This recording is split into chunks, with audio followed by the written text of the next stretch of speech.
Good day, and welcome to Ramadan Answers Weekly Wraps. I am Viv Govinder. This week we're going to look at the trade deals that the US has announced with a bunch of countries. Then we're going to basically shift focus to three tech earnings that have come out of the last few days. We can look at Alphabet, Tesla, and Netflix. And I'm going to deeper dive into Netflix and give you my thesis around that particular company.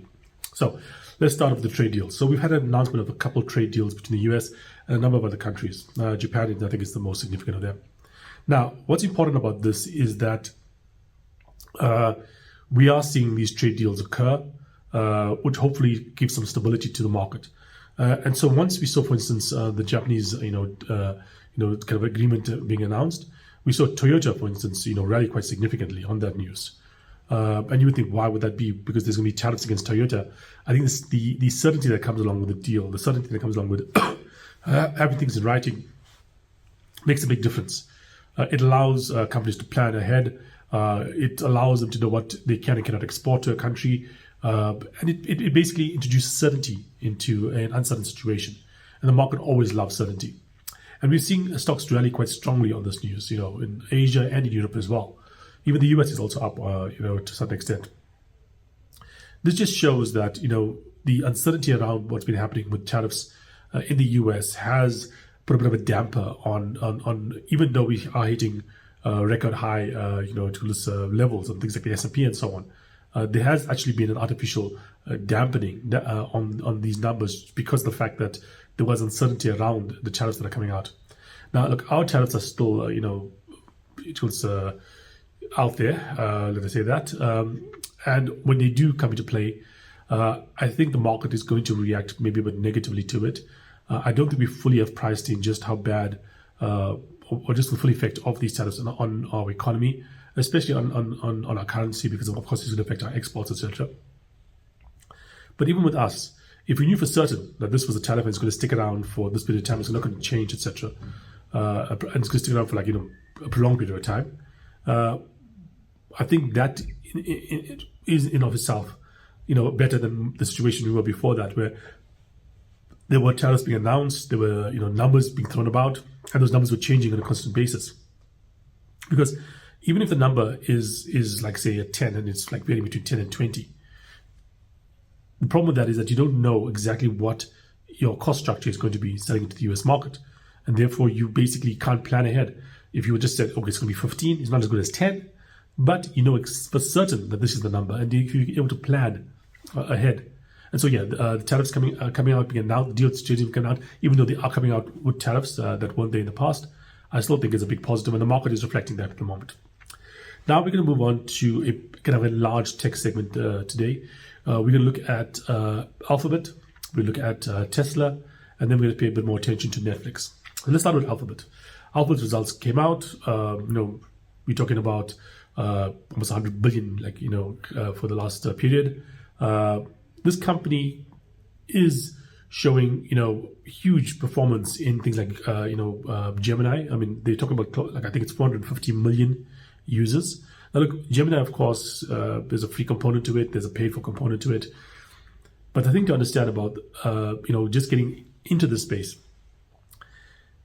when you have people getting used to your systems, when you have people, getting used to your AI program or whatever program you're doing, it creates a lot of inbuilt value. If you think about it, Google is based on a single habit we have, which is Googling things. You could Bing things. Bing is not that bad. I mean, I've used Bing. It's not quite Google, but it's not horrible. But Bing is not worth on its own anywhere near as much as Google is. That habit we have of using the Google search bar is worth probably hundreds of billions of dollars here, because of the fact that we just are just used to it. If you had a situation in which over a couple of years people just got used to ChatGPTing everything, that would be something which would be worth, again, hundreds of billions, if not trillions of dollars, if we assume that AI is going to be more valuable than search, for instance. The fact that people are using Gemini, and we're talking about, close to 500 million people are using Gemini, that's a pretty strong user base. Not quite as high as OpenAI, but not miles off it. It's not like it's a few tens of thousands compared to Gemini's hundreds of millions. It's in the ballpark, basically. And Google, by the way, is, like I've always said, probably the best AI lab out there. Yes, OpenAI, gets the headlines. For instance, recently OpenAI announced that he got a gold medal in the International Math Olympiad (IMO). Turns out that Google also got a gold medal. In fact, maybe a little earlier than OpenAI in the same thing. But Google basically followed the rules, and they delayed their announcement by a couple of days because apparently they had to wait, or they wanted to wait until the results were verified. So we had big news coming out. OpenAI hits this gold in the International Math Olympiad, and Google basically technically had beaten them, but they didn't basically rush to the marketplace with the news, and therefore they kind of got lost in the shuffle.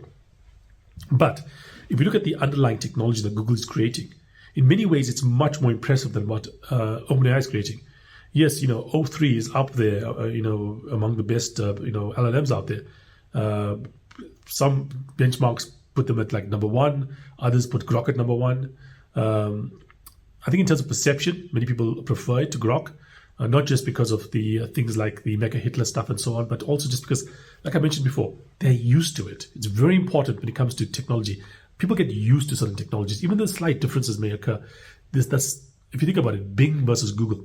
It's just Google, just type in Google, type in Bing, and after that the usage is the same. But that alone is a huge difference because people were used to using Google and they're not so used to using Bing. With these basically AIs, it's even greater, the differential. And therefore, the fact that people are using OpenAI so much makes kind of skew their opinion of how good it is. Let me put it that way. But by objective benchmarks, Grok beats them. Gemini is really up there, basically tied with them. But if you look at the amount of users out there, what people think about AI and so on, OpenAI comes up on top. Now, like I said, with LLMs, OpenAI well ahead, or not well ahead, but at least par with them, or maybe a bit ahead of them, but well ahead in terms of perception. But you look at things outside of that space, driverless vehicles. OpenAI has nothing in the driverless vehicle space. Google has Waymo. This is a driverless taxi, done over 10 million rides. Tesla is just trialing its first driverless taxi in Austin. Has a small space out there.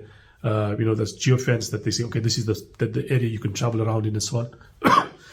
Whereas Waymo is expanding to multiple cities.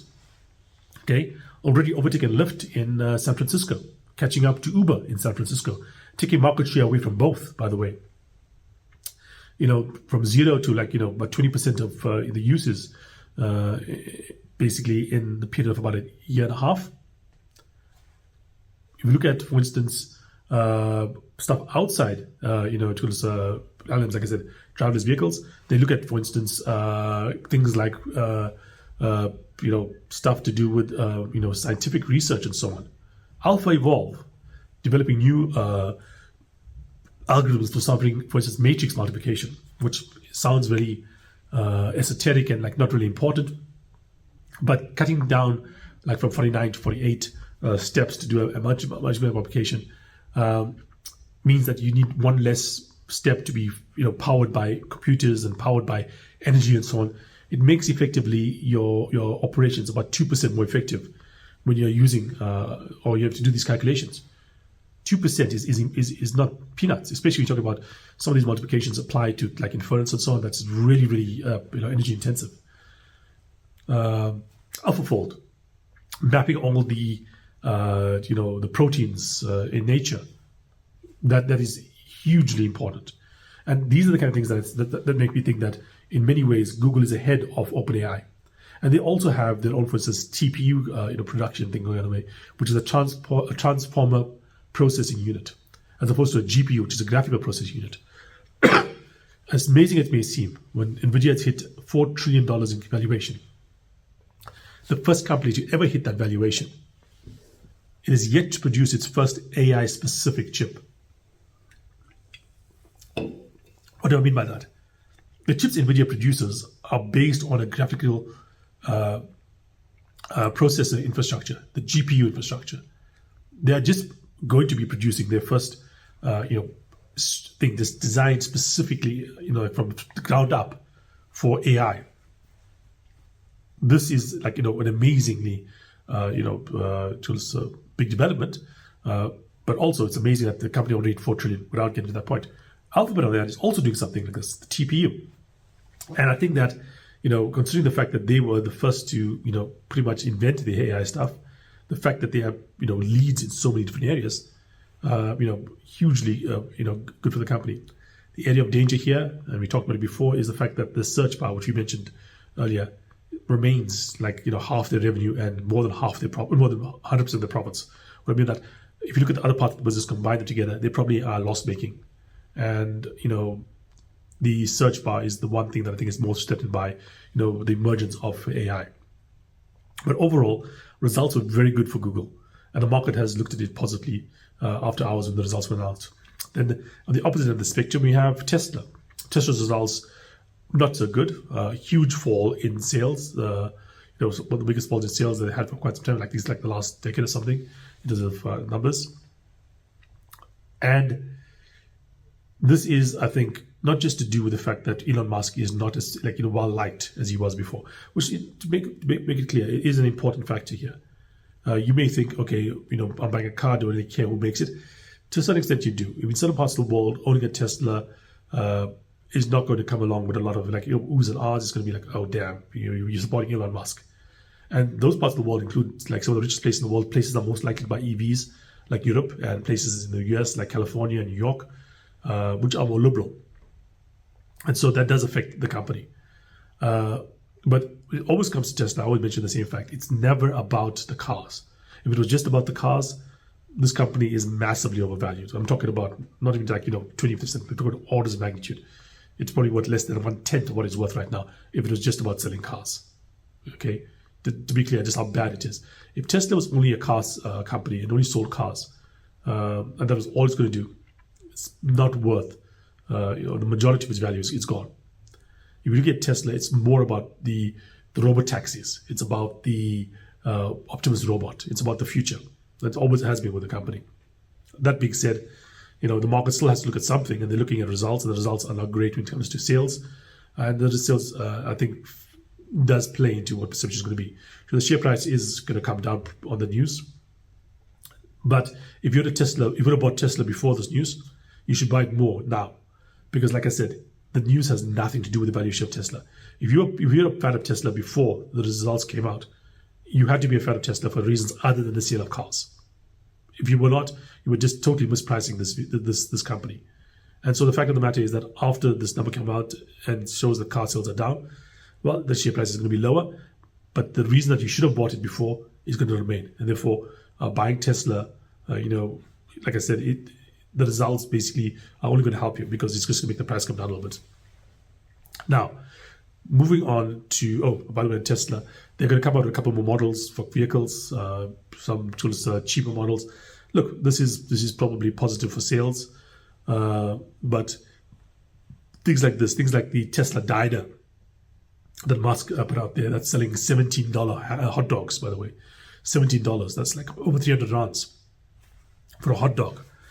Those kind of things get news, gets a lot of whatever, but it doesn't really change the valuation of this company. If you want to buy Tesla, you do not buy it for any other reason that you think that it's going to build a robot, it's going to have a driverless taxi fleet, it's going to have, that is the future technologies. Despite the fact it's making, billions of dollars in revenue, that revenue basically is almost irrelevant to its future valuation because of the fact that it's so much more expensive than any other car company doing similar amounts of revenue. Okay. So moving on to Netflix. Netflix results came out showing reasonable growth. The company is doing a lot better than I thought it would. To be fair, I was going to make that out there. And this is the reason I don't like Netflix as a share. Now Netflix has a few brands, things like, for instance, Orange is the New Black, Stranger Things, Squid Games, the Tiger King guy. There's a couple of things it's done that's been really, really successful, touched the culture. People, really got into it. But how does it make its money? It makes its money by subscriptions. There's other things it's trying out there, like advertising and so on, trying to get some merchandising out there. But primarily it's subscriptions. Now, if you're Netflix, okay, and you make your money from subscriptions. You're going to take the money from the subscriptions, go out and get the content on your platform, and people are going to say, I like that content enough to keep on subscribing or to subscribe for the first time. That's your business model. And so that's how they make money. Subscriptions translates to content. Okay, simple. Let's look at the biggest competitors, which is going to be YouTube, Amazon Prime, and Disney. YouTube doesn't make anything. It just waits for you to make stuff, and if it's successful, it'll give you part of the money. Much better business model. Mr. Beast goes out and creates all the things that he creates. YouTube makes the money and gives Mr. Beast his share. Doesn't take any risk on that. There's no upfront fee to Mr. Beast to say, okay, here's your $100 million, or in this case, hundreds of millions of dollars, to basically go out and do whatever you do. No, it's like, do what you do on your own risk. If it's successful, we'll pay you. If it's not, sorry, it's your money. That's a very nice model, isn't it? You only get the successes, you don't get any part of the losses. Then and by the way, YouTube has more views on TV in North America than I'm talking about on phone screens. I'm talking about television screens. More views on television screens, more hours views on television screens than Netflix does. Okay. Then let's look at Amazon's business model. How does Amazon make its money? Well, it also has a subscription model like Netflix does. But in addition to that, you get Amazon Prime. You get something like same-day delivery. You get deals on special things from Amazon. And it's found that someone that has an Amazon Prime subscription spends thousands of dollars more a year at Amazon than someone without it. So Amazon basically gets the subscription money, the same money that Netflix will get, by the way, but then gets this added kicker, which is people spend money on Amazon, and Amazon makes money from that. How about Disney? Disney has the same model as Netflix, the subscription model. You pay for Disney Plus, you get these things. But then Disney does a lot more stuff with that. You create a franchise, for instance, like Frozen. I think the third movie is about to come out next while. Moana, second movie has come out recently. Lion King, where you do the original, the live action. Oh, you're bringing stuff from the past. Snow White. How long was Snow White made? They built Snow White again. Obviously, Snow White wasn't a success, but you get the idea. Then they can take those things and convert them to rides at parks. Merchandise that they can sell, and they also own brands like the Avengers, Marvel, that's Disney. They have Star Wars, that's also Disney. They have Pixar, that's Disney. So Disney is able to make money from the subscription plus rides and the parks and all the merchandising that goes on afterwards. And in many ways, for instance, if Disney had a success like Stranger Things, the same kind of show on Disney versus Netflix, I would suspect that Disney would make multiples as much money on that show as Netflix made on it. Because Netflix, all it would make on that show is basically people think, oh, I like Stranger Things, and therefore I'm going to keep subscribed to Netflix to watch more Stranger Things. Disney would make that money, but then you'd be able to have the Stranger Things, theme park ride in Paris and in Florida and California, etc. Then you'd be having the Stranger Things, because 11, that's the girl in Stranger Things. You'd have her merchandise, her action figures being sold in Toys R Us and, towards all the different kind of companies out there. Then you'd have the lunch boxes, etc., down the line. Video games on it. I mean, there are games on Mickey and Goofy and, that stuff from like a century plus ago. And that would carry on well after, Stranger Things on Netflix is kind of like a forgotten thing. 10 years later, no one's going to be thinking of Stranger Things on Netflix. We still think about Star Wars. We still know Luke Skywalker. Those kind of things last because of the merchandising and other things that come along with it. And so that is why Netflix is not, I think, going to have an advantage in the long term in this field. The one thing Netflix has, however, that Disney kind of has allowed them to do and Amazon has allowed them to do, is that Amazon and Disney have had real missteps when it comes to new content. Amazon with Lord of the Rings, the Lord of the Rings TV series, most expensive TV show in history, huge flop. They tried out things like The Wheel of Time and a couple other things, flops. But they've also had some successes with Boys and Reacher and so on. So they'll eventually get that right as well. But when they do get that right, it's going to help them a bit. But getting it wrong doesn't really hurt them as much because they have Amazon backing them up. Disney missteps with, like I said, Snow White. But then they had Moana 2 come out, and then they had Lilo and Stitch come out, and those things are not doing that badly. And again, it's not just about how much they make in the movies, how much they make on Disney Plus. They'll be selling Moana to merchandising forever. Okay, so Netflix has to be perfect just to keep up with these guys, and those guys can make many mistakes and get it right once in a while and still be competitive. Okay, that's it for this week. Thanks for joining me. I look forward to speaking again next week. Cheers.